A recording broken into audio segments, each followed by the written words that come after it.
گویا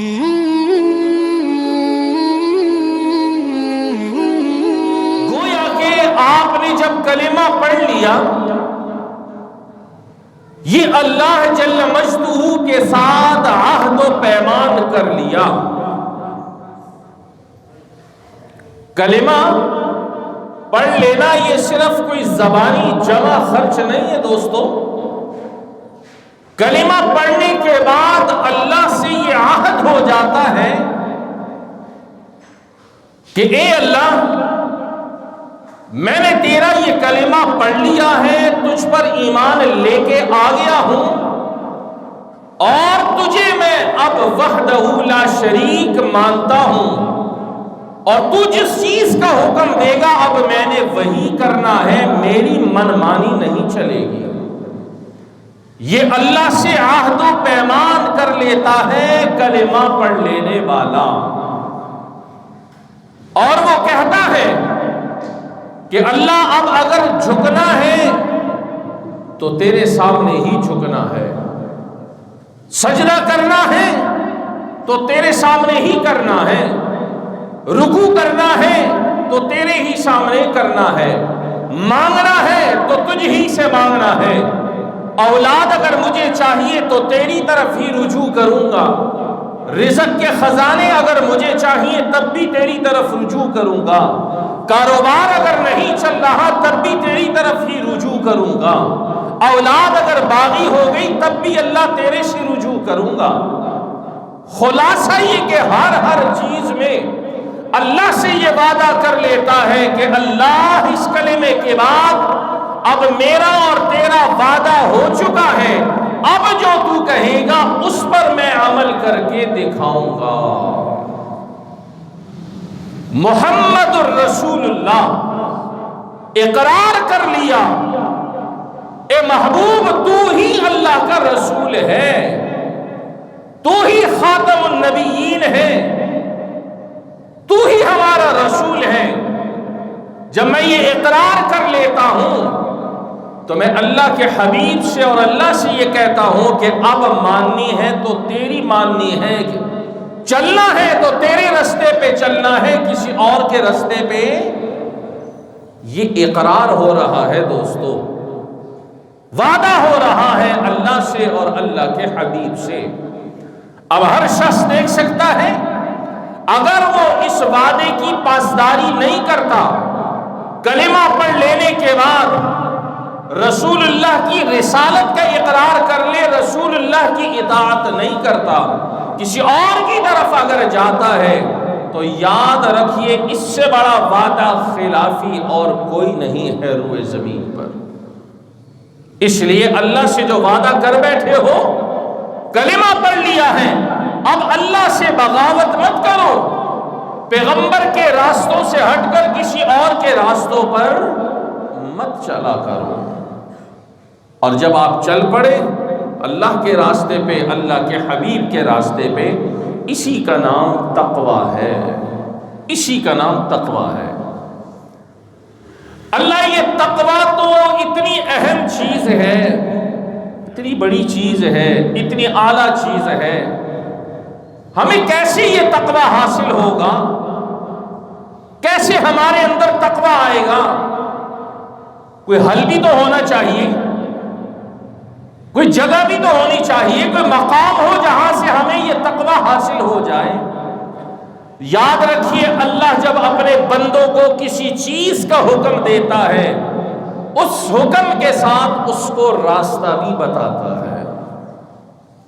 اگر اللہ نے حکم دیا ایمان والوں تقویٰ اختیار کرو، تو یہ بات کہنے کے بعد اللہ نے خاموشی نہیں اختیار کی کہ میں طریقہ نہیں بتاؤں گا تقویٰ کیسے آئے گا، کدھر سے آئے گا، کیا کرنا پڑے گا۔ وہ اللہ طریقہ بھی بتلا رہا ہے، وہ راستہ بھی بتلا رہا ہے۔ وَكُونُوا مَعَ الصَّادِقِينَ، اگر تقویٰ چاہتے ہو اور تقوی والی زندگی اپنانا چاہتے ہو تو سچے لوگوں کے ساتھ جڑ جاؤ۔ وَكُونُوا مَعَ الصَّادِقِينَ، سچے لوگوں کے ساتھ مل جاؤ۔ اللہ تمہارے اندر بھی تقوی کو پیدا کر دے گا۔ یہ حل اللہ نے بتا دیا۔ ہمارے ذہنوں میں، دل و دماغ میں جو اشکال آ رہا تھا تقوی کیسے اندر آئے گا، فرمایا وَكُونُوا مَعَ الصَّادِقِينَ، سچے لوگوں کے ساتھ جڑ جاؤ، اللہ تمہارے اندر بھی تقوی کو پیدا کر دے گا۔ حضرات صحابہ کرام کی زندگی کو لیتے ہیں۔ صحابہ کرام اسلام لانے سے قبل ان کے کیا حالات ہیں؟ ایک دوسرے کو مارنا، دھاڑنا، قتل و غارت گری، بچیوں کو زندہ دروگور کرنا وغیرہ وغیرہ، یہ ان کی زندگی کا حصہ تھے۔ کیسی زندگی بدلی؟ کون سی یونیورسٹی میں گئے صحابہ؟ کون سے کالج میں گئے؟ کون سی اکیڈمیوں میں گئے؟ کون سے اسکولوں میں صحابہ گئے کہ ان کی زندگی کے اندر انقلاب آ گیا؟ وہ یونیورسٹی کون سی تھی؟ یاد رکھیے، وہ یونیورسٹی، وہ ادارہ، وہ اکیڈمی رسول اللہ کی صحبت تھی، اور صحبت کی وجہ سے اللہ نے زندگی کو تبدیل کر دیا۔ پیغمبر سے جڑ گئے تھے، پیغمبر کی صحبت میں آ گئے تھے، اللہ نے ان کو کیسا کر دیا؟ تقوی والا کر دیا۔ وہی صحابہ کرام ایمان سے پہلے جو ایک دوسرے کی جان کے دشمن ہے، مارنے کے در پہ ہے، ایک ایک انچ زمین کے لیے، پانی کے لیے، کنووں کے لیے لڑ رہے ہیں، جگڑ رہے ہیں، سال ہا سال گزر گئے ہیں، سود ان کے اندر، شراب ان کے اندر، اور طرح طرح کی چیزیں زمانہ جاہلیت کی۔ ایمان اور ایمان کے بعد پیغمبر کی صحبت نے ان کی زندگی کے نقشے کو بدل دیا۔ وہ کیا تھی؟ صحبت تھی، اچھی صحبت۔ آئیے چلتے ہیں ذرا ایک واقعے کی طرف، حضرت ابو عبیدہ بن جراح رضی اللہ عنہ کی طرف۔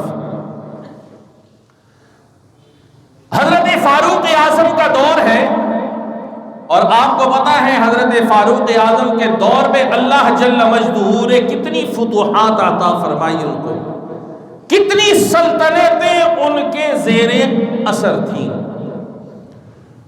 حضرت فاروق اعظم نے اپنے دور میں حضرت ابو عبیدہ بن جراح کو شام کا گورنر مقرر کر دیا،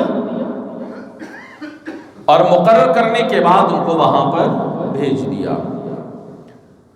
ایک دن ایسا آیا، فاروق اعظم نے سوچا کہ میں جا کے ابو عبیدہ کے حالات کا تو پتہ کروں، دل نے چاہا ملاقات کروں، اور ذہن میں ہو سکتا ہے یہ بات آئی ہو کہ مدینہ کے اندر زیادہ زرخیزی نہیں ہے، لہلہاتے کھیت اتنے نہیں ہیں، باغات کوئی اتنے نہیں ہیں، اور شام کے اندر لہلہاتے کھیت ہیں، باغات ہیں، اور طرح طرح کے سامان ہیں۔ یہ ساری چیزیں شام کے اندر اتنی زیادہ ہے، فراوانی ہے ہر چیز کی، تو میں ذرا جا کے دیکھتا ہوں شام کے اندر ابو عبیدہ کی زندگی کیسے گزر رہی ہے۔ شام پہنچتے ہیں، اور پہنچنے کے بعد ابو عبیدہ سے کہتے ہیں میں تمہارا گھر دیکھنا چاہتا ہوں، میں تمہارا گھر دیکھنا چاہتا ہوں۔ حضرت ابو عبیدہ نے امیر المومنین فاروق اعظم سے عرض کیا، امیر المومنین میرا گھر دیکھ کے آپ کیا کریں گے؟ میرے گھر کو جب آپ دیکھیں گے سوائے آنسو بہانے کے آپ کو کچھ بھی نہیں ملے گا، رہنے دے، کیا کریں گے میرا گھر دیکھ کے؟ فرمایا امیر المومنین نے نہیں، میں نے دیکھنا ہے، مجھے لے جاؤ، میں تمہارا گھر دیکھنا چاہتا ہوں۔ جب اصرار بڑھ گیا تو حضرت ابو عبیدہ بن جراح حضرت فاروق اعظم کو اپنے ساتھ اپنے گھر لے گئے۔ چلتے رہے چلتے رہے چلتے رہے، آبادی ختم ہو گئی، آبادی سے باہر نکل گئے۔ حضرت فاروق اعظم نے فرمایا کہ کہاں لے کر جا رہے ہو ابو عبیدہ؟ میں تمہارے گھر جانا چاہتا ہوں، آبادی تو یہاں ختم ہو گئی اور تم مجھے باہر لے کر جاتے جا رہے ہو، کدھر ہے تمہارا گھر؟ فرمایا کہ امیر المومنین آئیے، میرا گھر ابھی آگے ہے۔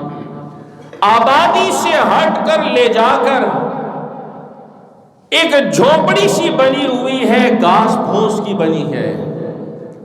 اس گھاس پھوس کی جھوپڑی کے اندر حضرت ابو عبیدہ بن جراح نے حضرت فاروق اعظم کو لیا اور اندر چلے گئے. اندر جانے کے بعد دیکھا اور فرمایا امیر المومنین نے ابو عبیدہ یہ تمہارا گھر ہے؟ فرمایا ہاں امیر المومنین یہی میرا گھر ہے. اب یہ شام کا گورنر ہے. آج ہمارے والے گورنروں کو بھی آپ دیکھ سکتے ہیں، ہمارے ہاں وزیر اعظموں کو بھی دیکھ سکتے ہیں، اور ایک وہ شام کا گورنر. یہ صحبت کی اثر کا بتا رہا ہوں. تو جب اندر جا کے دیکھا تو اندر تو کچھ بھی نہیں ہے، ایک جائے نماز بچھی پڑی ہوئی ہے اس حجرے کے اندر، گھاس پھوس سے جو بنا ہوا ہے، ایک جائے نماز بچھی ہوئی ہے. امیر المومنین کی نظر پڑتی ہے، کہا ابو عبیدہ یہ جائے نماز تو بچھی ہے، تمہارے گھر کے اندر اور کیا ہے؟ فرمایا امیر المومنین یہ جائے نماز ہے، اس پہ میں نماز پڑھ لیتا ہوں، اور یہ وہاں کونے پہ ایک پیالہ پڑا ہوا ہے، ایک پیالہ، یہ پیالہ ہے میرے پاس، اس کے علاوہ میرے پاس کچھ اور نہیں ہے. سارا دن میں کام کے اندر مشغول رہتا ہوں، لوگوں کے مسائل ہیں، میں اس منصب اور عہدے پر ہوں، لوگوں کی خدمت میں کاموں میں لگا رہتا ہوں، مجھے ٹائم ہی نہیں ملتا. تو یہ جا نماز ہے، اس میں نماز پڑھ لیتا ہوں.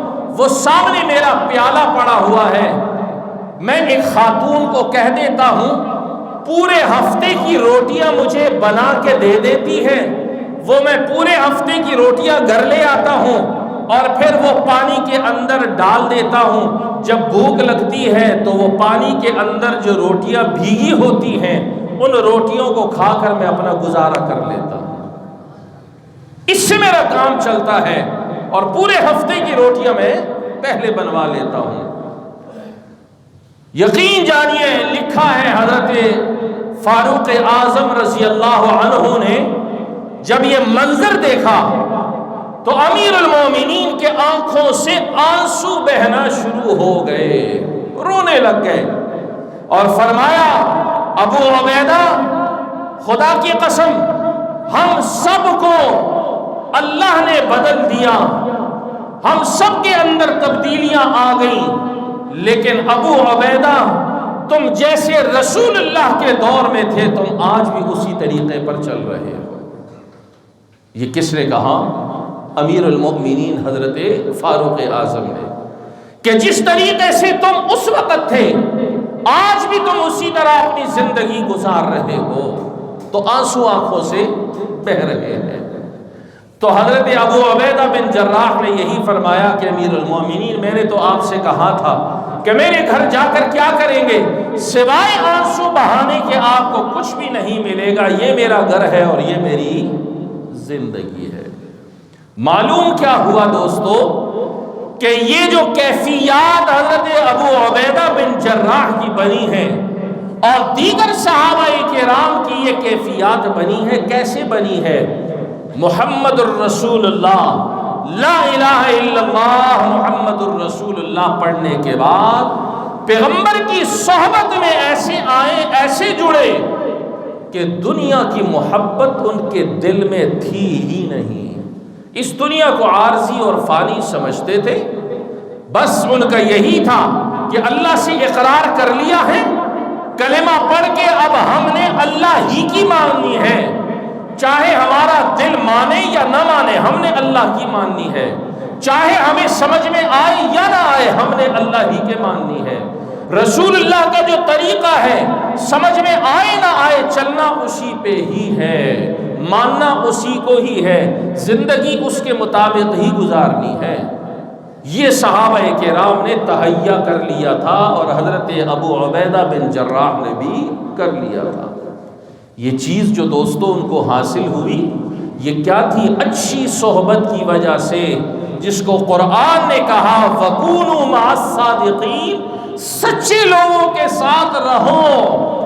جب سچے لوگوں کے ساتھ رہو گے اللہ دل کے اندر دین کی، اللہ اپنی محبت، پیغمبر کی محبت کو ڈال دیں گے اور دنیا کی محبت اللہ تمہارے دلوں سے نکال دے گا۔ یہی چیز امت کے لیے تباہی کا سبب ہے، حب الدنیا و کراہیت الموت۔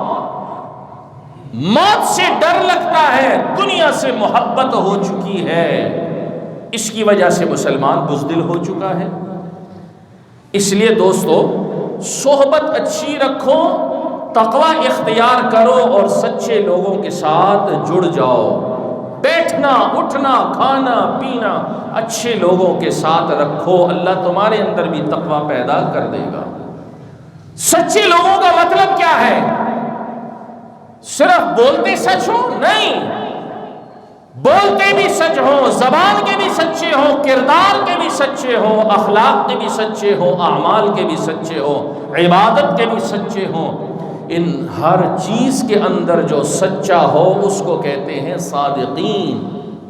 ان لوگوں کے ساتھ اپنی زندگی گزارنے کی کوشش کرو۔ اگلی بات، وَكُونُوا مَعَ الصَّادِقِينَ، سچے لوگوں کے ساتھ رہو۔ سچے لوگ کہاں سے لے کر آئے؟ یہ بھی ذہنوں میں بات آتی ہوگی، سچے لوگ کہاں سے لے کر آئے؟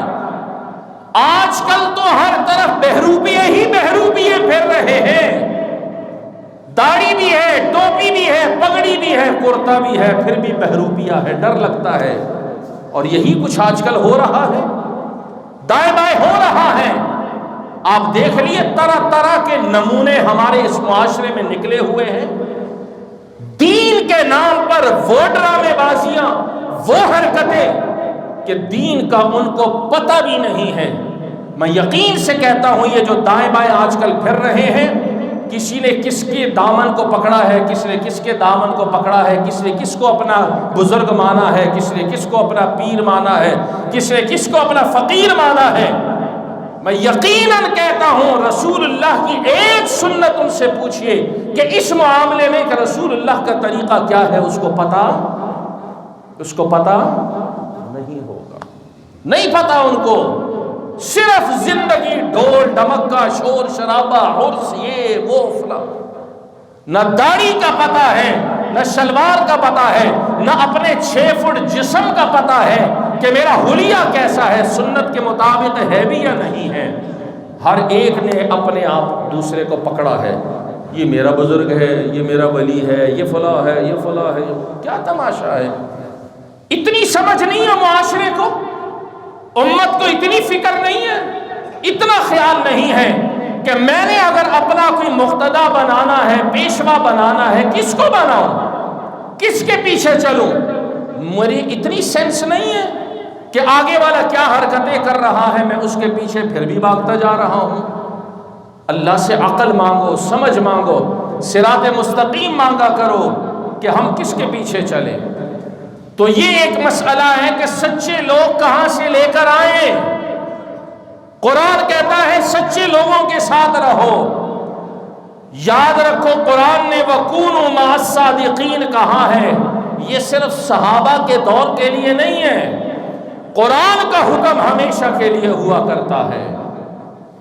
اگر یہ حکم ہے کہ سچے لوگوں کے ساتھ رہو، اس کا مطلب یہ ہے کہ اگر بہروپیوں کا دور شروع ہو چکا ہے، 2 نمبر قسم کے لوگوں کا دور شروع ہو چکا ہے، ڈول ڈمکوں والوں کا دور شروع ہو چکا ہے، اس دور میں بھی تمہیں سچے لوگ مل سکتے ہیں، یہ قرآن کہتا ہے۔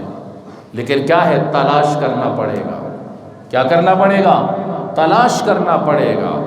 مثال سے سمجھیے، ہم کیا کہتے ہیں، بازار میں آٹا 2 نمبر ملاوٹ والا آٹا ملتا ہے، دودھ ملاوٹ والا مل رہا ہے، دہی پاؤڈر والی مل رہی ہے، ہلدی اس کے اندر پتہ نہیں کیا کچھ ملایا ہوا ہے، مرچیں ہیں، پتی ہے، اور دنیا کی کیا کیا چیزیں ہیں، ساری 2 نمبر، لیبل 1 نمبر کا لگا ہے، چیز اندر سے ملتی ہے نہیں ملتی۔ گھی کا دیکھ لو، چاول دیکھ لو، کیا سے کیا، انڈوں کے بارے میں سنا، چاولوں کے بارے میں سنا کہ اب پلاسٹک کے بھی آ گئے ہیں۔ یہ سارا کچھ ہمارے اس دور کے اندر چل رہا ہے۔ کیا اس 2 نمبر اشیاء کے باوجود کسی نے یہ کہا ہے کہ اب کے بعد میں دودھ استعمال نہیں کروں گا. کسی نے کہا ہے پھر بھی استعمال کرتے. کسی نے کہا ہے میں دہی اب استعمال نہیں کروں گا, پاؤڈر والی دہی ملتی ہے, پھر بھی استعمال ہو رہا ہے. گھی 2 نمبر مل رہا ہے, کسی نے چھوڑا گھی کو, پھر بھی استعمال کر رہے ہیں. مرچوں کے اندر ملاوٹ ہے, چھوڑ رہے ہیں, پھر بھی استعمال کر رہے ہیں. سبزیاں آ رہی ہیں, اس کے اندر پتہ نہیں کیا ہے.